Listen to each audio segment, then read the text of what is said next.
I will never forget the guy who was rocking out for Jesus.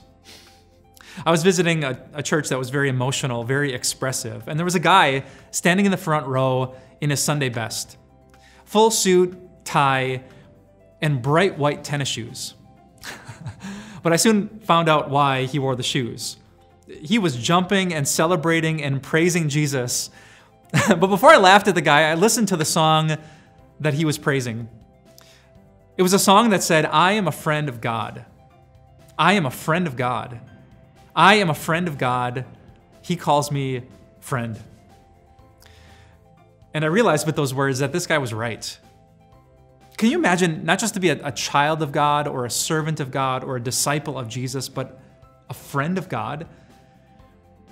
If our working definition of friendship is a preferred companion, that God would actually prefer you, that even if no one picked you, even if no one invited you out, even if you got left off the guest list or the evite, even if you didn't make it to the party or the sleepover, that God would prefer to be with you, to call you his friend.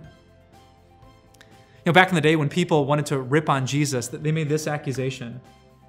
They said, "The Son of Man is a glutton and a drunkard, a friend of tax collectors and sinners."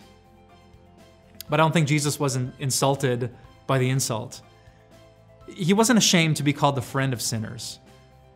And I love that fact. You have a Jesus who doesn't just put up with you, he prefers to be with you. And so if you struggle with loneliness, if it's a Friday night and no one invited you out, I don't want this to be a small thing in your heart, that Jesus calls you his friend.